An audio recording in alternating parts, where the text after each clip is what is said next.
Super Talk 99.7 WTN, hour number 4 of the Matt Murphy Show starts right now. Never you fear, all of you nincompoops in the news lovers.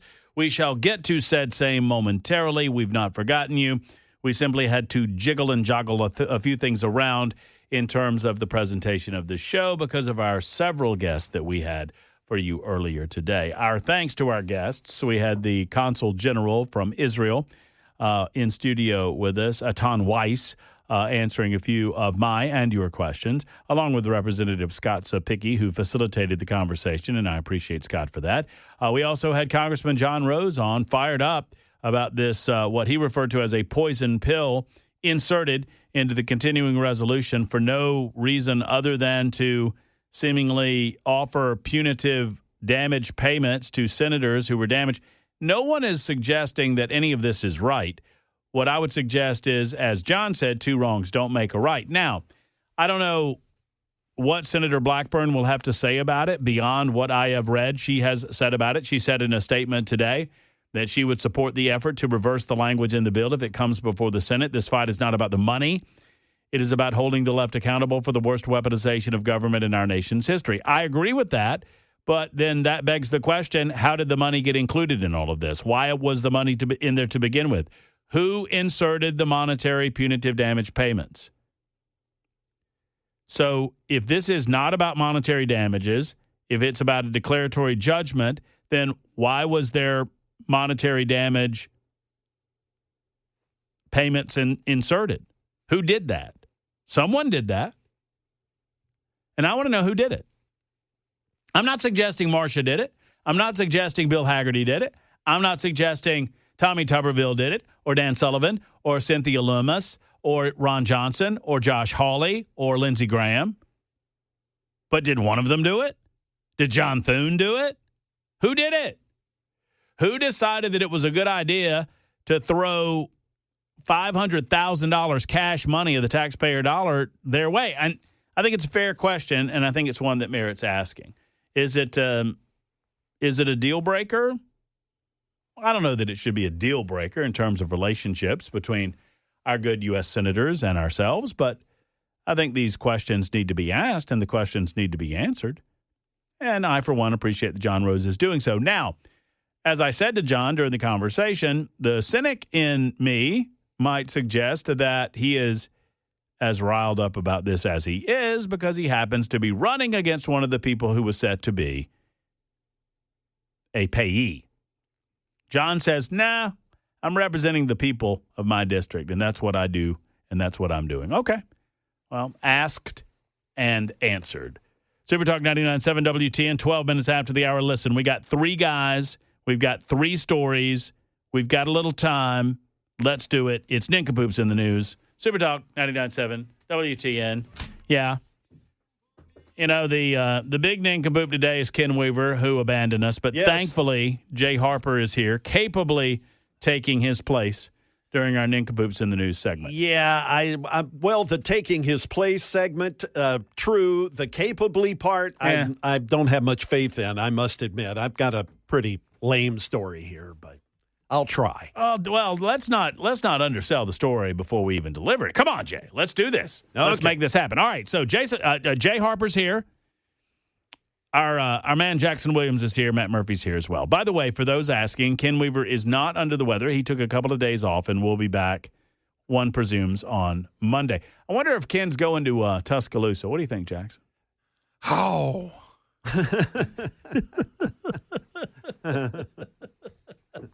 What would he say if I said something about Oklahoma?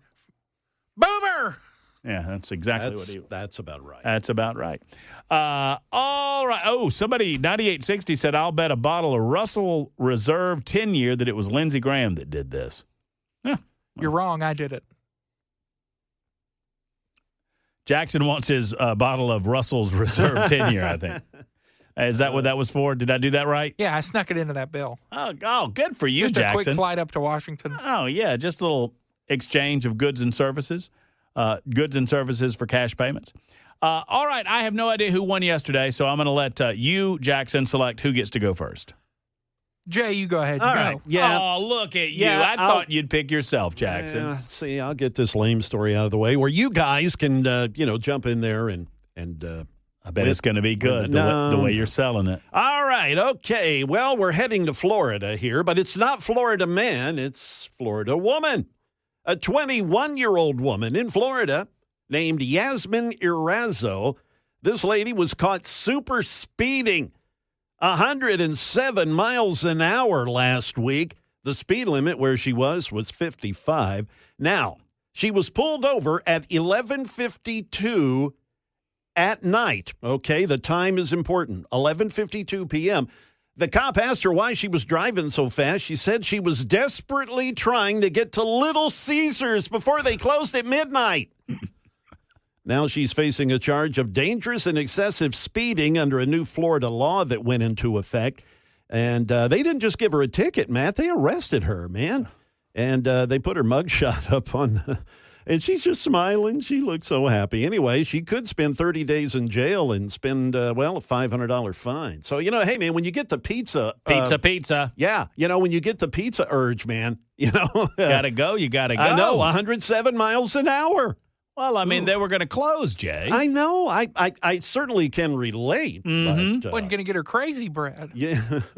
Am I the only guy in the United States of America that wishes that Little Caesars tasted like it used to taste like 15 years ago? Oh, it used to be good? It's not. To me, it's not good now. Not so as, yeah. I'm telling. It used to be. It used to get accused of being too doughy and not quote unquote done enough, and I absolutely loved it. Loved it, and I don't know why. And I think I'm the only guy in America that loved it because people would complain about it. Oh, no Little Caesars, and it was only a last resort. And It's then not even a good deal anymore. It used to be $5, right? Yeah, Yeah. but it's like $8 now. Yeah, With something and like that. Domino's is the same price, and it's better. That deadgum Biden-flation. Well, when you got to get pizza, you got to get pizza. I can understand the sentiment. I do, too. All right, Jackson. Naked man hides in porta potty after trying to hit construction worker with stolen car.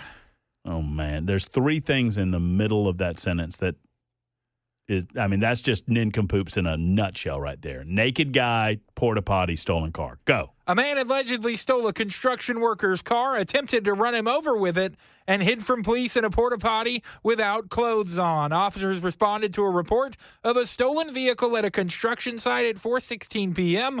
on October 27th, according to an arrest affidavit.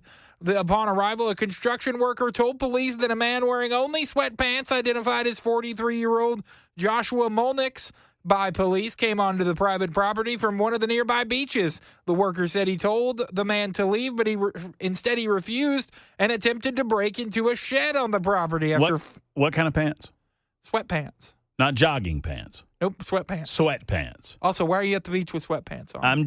I'm just making sure that I understand what kind of pants he has on because I used to think jogging pants and sweatpants were the same thing. And you, sir, disabused me of that notion. Go ahead. Well, he's about to be wearing no pants. Okay. After failing, he allegedly saw the worker's unlocked Nissan SUV with the keys inside and jumped inside. He started the car and proceeded to aggressively accelerate towards the worker. The worker jumped out of the way and reportedly watched the man drive through a gate onto the street. A second person called 911 to report a suspicious male who appeared to be on drugs that matched the man's description. The affidavit said the caller said the man was parked in his SUV at a different nearby property and sprinted into a porta potty. Officers arrived and reportedly saw the man flee from the portable toilet on foot while holding two wooden stakes. He was allegedly no longer wearing his sweatpants, which were found inside of the porta potty. He was subdued with a taser and arrested. He was charged with grand theft of a motor vehicle, aggravated assault with a deadly weapon, and criminal mischief. Jackson, Yes. you've been called for a personal foul. What? Multiple listeners are calling you on a personal foul. Did I repeat? Repeat story. Who did this one? I don't know. This story has not been done. Sally says, Jackson, you idiot. Your porta potty story has already been done. 6289. Isn't this a repeat story? Jackson has been disqualified. Eric, flag on Jackson. Repeat story. I see it too. I mean, Was this done earlier this week? Because this was this is Dakota. from Jackson is disqualified. His story's been done before. I'm not saying This the is from people. Tuesday. The people are saying This Jackson. is from Tuesday. I'm just here to tell you the And this people. is a winner. The people are speaking loud and clear. And who am I to deny the people their voice? Well, you've got multiple people, Matt, saying Cameron did it, and now they're saying Ken Weaver did. I don't know. That's Is it- conflicted. This is Is it fake news. multiple? I don't know. There's a lot of confusion. There's a lot of concern that there are disqualifications in order. We're going to take that up under advisement after I do my story. Because, frankly, Jackson, without a DQ, I think you win today. Wouldn't you agree, Jay? Well, I mean, even without hearing my story, I think you Yeah, win. I mean, anybody that would be, naked in a porta-john, I wouldn't want to hide in one in a hazmat suit, No. much less be Naked? I have a report from another listener. Uh-huh. This story was told on 103.3 Country, our sister station. That is, no. This morning. 15-13, I agree. It's a duplicate story. Brad, flag on the play. Flag on the play. 33-76, DQ'd. Mario, infraction, Jackson. I'm telling you, this Yeah. one hadn't been done. You guys have just heard it after because it's another. crazy. I don't know. Must be a conspiracy. Are you suggesting that all of these fine listeners that listen to us in the afternoon hours are not listening to Dan Mandis and Nashville's Morning News, that they're over on 103.3? Could it also be Chris Hand's lightning round? Oh, you never know. Well, these folks say that it was during that. Let me just do my story. Yep, go ahead. Let me just do my Yep. story. Berks County, Pennsylvania. Mine is simple, short, and sweet. It's not often that we select a four-legged creature as the nincompoop in the news, but today is that day. A man who is going to be okay, so this is not a death story, had to be rushed to the hospital after his dog accidentally shot him with a shotgun. The shooting happened late Tuesday night at around 11:13 in the p.m. Now, it's an incredibly specific time to suggest that this happened because when police arrived at the home, the man was out. They had to get him to the hospital as quickly as possible, and officials did not initially understand at all exactly how the man was shot. The shooting happened around Tuesday night at 11:13 in the evening at a home on the 300 block of State Street in Berks County, Pennsylvania. Officials said they were called to the shooting. It was unknown who the shooter was. Officers were headed to the scene. They were reportedly informed that a dog had jumped onto the owner's bed. Further investigation revealed the 53-year-old man had been cleaning his shotgun. Okay, why are you cleaning your shotgun in your bedroom on your bed at 11:13 at night? That's a little bit of a weird circumstance. One way or the other, they say that he set the gun down on the bed when a dog jumped up to the bed, onto the bed. Its paw got caught in the trigger and caused the gun to fire. The man, police confirmed, was taken to Reading Hospital, where he went into surgery for his injuries. His condition unknown, but he will survive the shooting. So the dog. Yes. I came so close to using this story. I saw this myself earlier this morning, and this happened. Reading, Pennsylvania. Jay, should I declare, in your opinion, and Jackson, you can chime in here too, despite the fact that you've got your lip pooched out for being DQ'd. Hey, I have a conspiracy theory. Well, hold on to your conspiracy It's the theory. chemtrails, Maybe, because the chemtrails are back. and you paid the listeners. Who's the nincompoop? Is the dog the nincompoop or the guy the nincompoop? What are you doing cleaning your gun at 11:13 at night in your bedroom on your soft bed? On your bed. Yeah. And why in the hell? I've cleaned many a shotgun. I've cleaned many a pistol. I've cleaned many a rifle. Why in the hell? What is the first thing, Jay Harper, that you do when you get ready to clean your gun? You make sure it is not loaded. Jay Harper for the win there, guys. I mean, I don't know what else to say. bing, bing, bing. So I don't know who the nincompoop. Everybody involved is a nincompoop. The guy's the nincompoop. The dog's the nincompoop. Nincompoops all around. Jackson, your conspiracy theory, chemtrails? That's what you're going with? Or you paid the listeners. Somebody said, where do we claim our $20, Matt, for disqualifying Jackson? I don't know who cleans a loaded gun, but I know that there's a lot of people saying that I win. Several people saying that Jay wins. Not many people saying you win, Jackson, because it's an automatic. There's only one rule. One rule. One rule, Jackson. You know what the other rule is? What's the other rule? Got to break on time. I thought there was only one rule. One rule in Nincompoops in the News. Don't do a story that's already been done. And look at you. I know it had a porta potty involved. I know it was a naked guy, and you're attracted to those naked men stories. But it was a repeat. Jackson. It's not a repeat. Has officially been disqualified. It's 24 after the hour on Super Talk 99.7 WTN. Vote early, vote often. Super Talk 99.7 WTN. I ran a little hot and a little long. By the way, I forgot. I have forgotten the rules of my own show.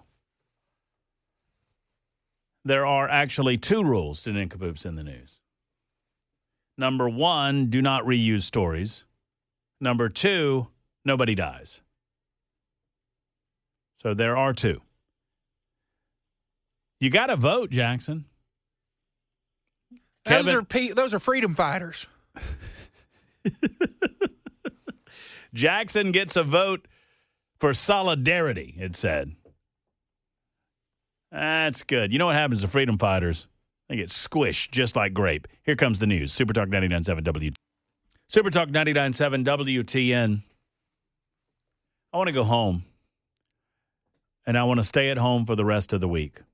I don't want to come in on Friday. I want Jackson and Jay Harper and Jay St. Clair to handle Friday.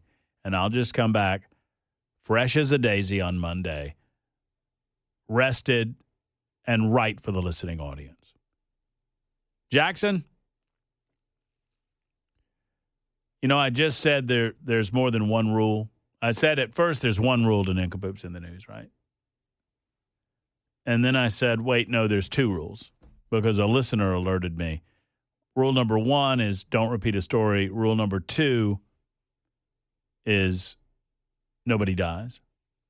Now, here comes Nolene, who writes correctly that there are not 2 rules, there are 3 in Nincompoops in the News.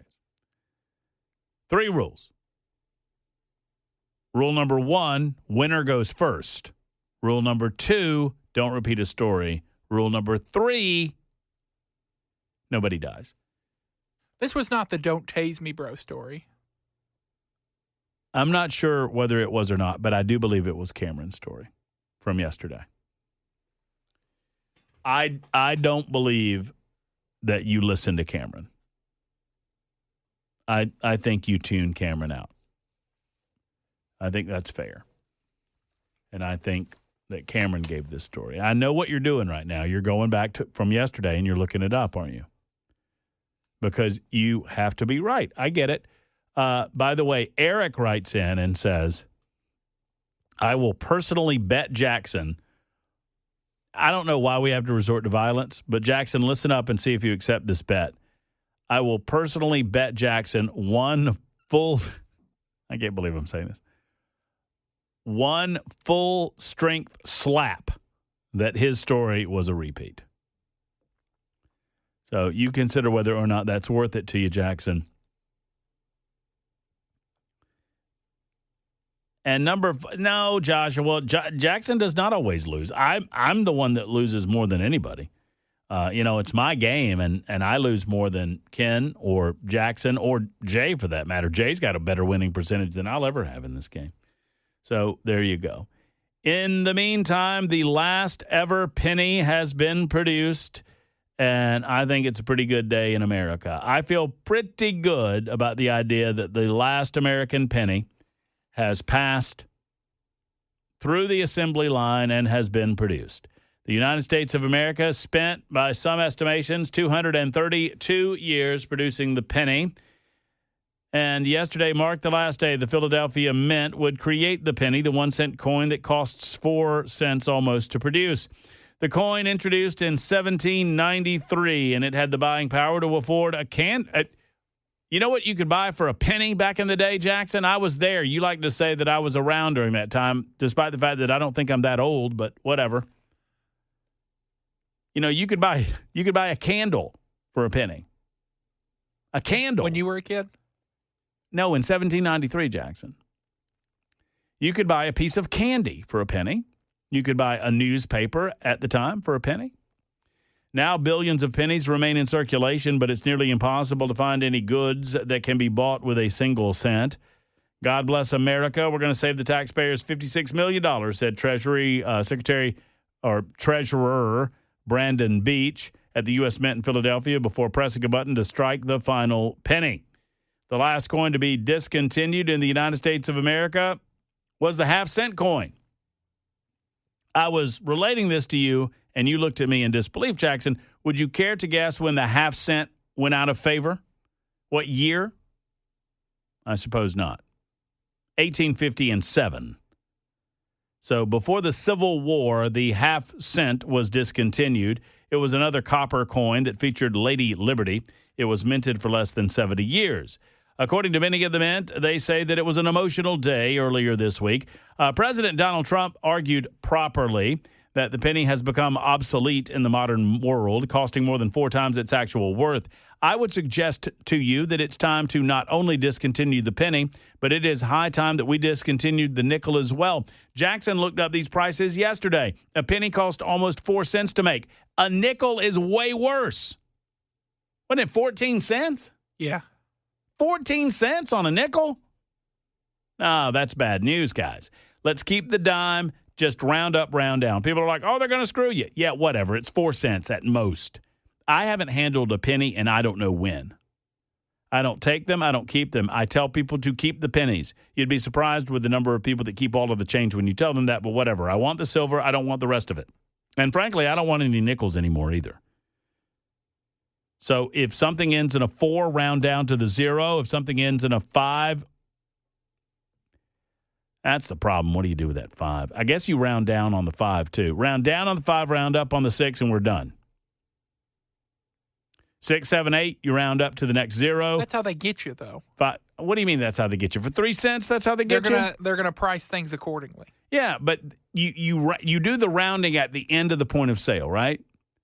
So they're not rounding on every item.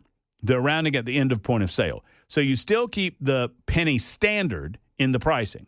So if I'm the checkout guy, although I do it myself, so I don't really have a checkout guy, and I'm boop, boop, boop, boop, boop. I got Jackson's items here. Boop. There's ramen. Boop. There's a cup of soup. Boop. There's some gravy. Boop. There's some frozen pizza. Whatever. Boop. Sounds like a good dinner. Pepsi Cola? Diet Pepsi. Boop.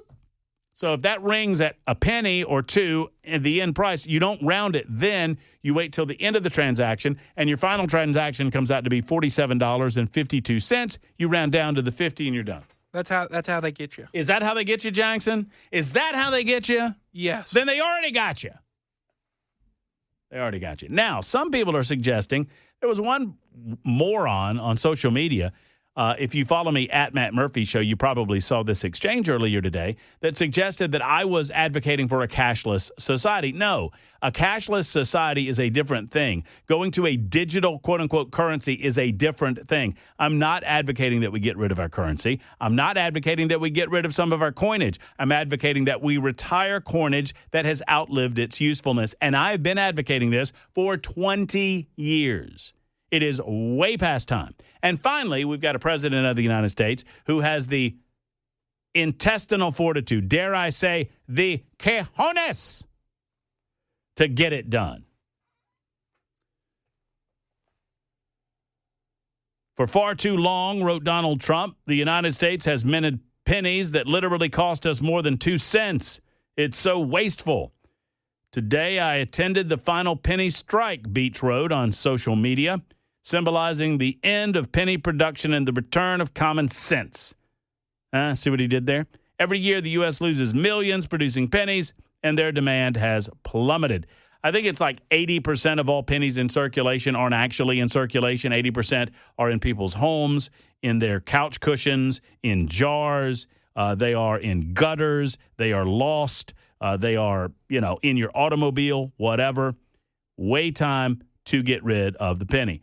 Is a nickel still made out of solid nickel? I was told differently. I don't think that's true. I know a penny's not made out of solid copper. A nickel cost 14 cents to make, though. A nickel cost 14 cents to make. 3347 says if you pay with a debit or a credit card, doesn't make a difference. You're still paying the actual amount. Exactly. Jackson, do you use a lot of – I'm curious. You youngster over there, do you use a lot of cash? When not as much as I probably should. So what do you care? I don't really use cash very much. Old school guys chide me for this because I don't carry a lot of cash. So it's not going to impact me that much. But when I do pay with cash, I will tell you up front, keep the pennies because I don't want them. Devin is next up with regard to pizza. Hello, Devin. How are you? Devin. Hey, Devin. Last chance, Devin. Devon. I hear him. Maybe Devin is the pizza delivery guy, and he's telling you your pie's downstairs. Maybe his name's Kevin, and I Hey, Kevin. Hey, if you yes, can. Sir. Oh, that was it. There you go. Is this Kevin? Sure enough. What's up, Kevin? I wanted to jog your brain. Do you remember because you brought up the little Caesar's pizza? Do you remember when the old commercial was the Little Caesars Bam Bam? Bam Bam. I remember Pizza. The pizza. You remember when we used to get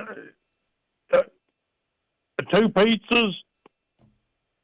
It was on a cardboard sleeve shoved in a paper sack. Man, that's before my time, Kevin. I don't know that I remember that. I bet it was good, Well, though. I bet it tasted good, though. Sure enough. But I'm voting for Jay. Oh, dadgum, Kevin. I mean, why you got to ruin the call that way? Tell me you're voting for Jay. I mean, come on, man. Harper had a pretty good story. Jackson had the best story of the day, but he got DQ'd, and I don't make up the rules. Apparently it was Ken's from Veterans Day. So you found it, did you? No, but a listener gave me a timestamp. I love our listeners. Yeah. The smartest listening audience on planet Earth right here. How did I miss Ken's story, though? Because I rarely miss a Weaver story. I mean, I love a good Weaver story. I was distracted, too. I didn't recognize it as a DQable story, so obviously I was doing something over here. You'll see me, if you watch on Talk TV, you'll know if Matt Murphy doesn't have a story ready because I don't pay attention to the other stories. I'm looking for my story while they're telling their stories. And I try not to do that because I think it's rude. And I'm sorry, Jackson. I'm sorry you got DQ'd today, and I'm sorry sometimes I don't listen to your stories. Somebody in the YouTube chat said, boy, I hope Kevin's not driving. Kevin's got him some pizza. What did he say, Bam Bam? That's the guy from the Fruity Pebbles. Yeah, I thought that was like, that was that's Bam Bam. That's Fred Flintstone. That's Bam Bam. Yeah. Bam Bam and Pebbles. Yeah. And later on in life, they get married or something, right? Remember that? No. If you had to pick Wilma or Betty. Betty? Ginger or Marianne? Just blink twice if you don't know what I'm talking about. Blink, blink. Man, oh, man. Is that from Gilligan? Good gracious alive, you make me feel old sometimes. I guess I am. That's just your bones. Thank you, Jackson. Is it Friday? Almost. 51 after the hour on Super Talk. Hey, Zoltar mom Donnie. I call him Zoltar because that was in the big movie. Old Zoltar up there in New York City he's not even mayor yet, and he's backing off of his campaign promises.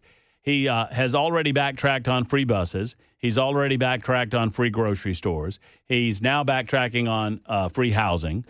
So what else is there to backtrack on? You've backtracked on just about everything else under the sun. Speaking of backtracking, I wish that our political leaders would backtrack. Those in the White House would backtrack on these stimulus checks. But sadly, earlier today, Scott Bessent doubled down little audio and video here, Jackson, if you don't mind. Oh, no, wait. You know what? We don't have time for the audio and video. I'll have to wait till tomorrow. Let's not do that now. He backtracked on that. Well, no, he doubled down on it, saying that we were going to give individuals a $2,000 stimulus for those making under $100,000 a year. Congratulations, Jackson. You might have $2,000 coming your way, unless you're making over $100,000. To which I would say you're putting in the overtime, if that's the case. But you're putting it. Jackson puts in the overtime every single day. Little Caesars did have BOGO pizzas back in the mid-'90s. It was great. Well, I know they did. I understand that they did a twofer. That's where the pizza came. Pizza, 2 pizzas. And, he would hit his little stick. You remember the little Caesar guy? They still use him, right? And he would hit his little stick, and his pizzas would flip on his stick. I remember that. I just don't remember him ever saying bam, bam at any point in time. 4460 was it 4460 that offered the proof? Did you see that on the super text line? Okay. Also, Eric says slap is incoming for you. Oh my gosh, he sent you a slap on the super text. You see it? Oh, popped you one. There you go. We're going to have some fun on tomorrow's show. We will continue breaking down some of the opening of the federal government and what that means for you. It's nothing good. Chemtrails were back in the sky today. Did you see that? My good friend Dusty Slay alerted me to it earlier today. Our good friend, great comedian Dusty Slay, say, hey, Murph, look up. Chemtrails are back. I looked up, immediately saw 3 of them. It's like, oh, my God, maybe there's something to this. I'm being converted. Y'all have a great evening, folks. Until tomorrow at 3 o'clock, hug your loved ones. Take care. So long, everybody.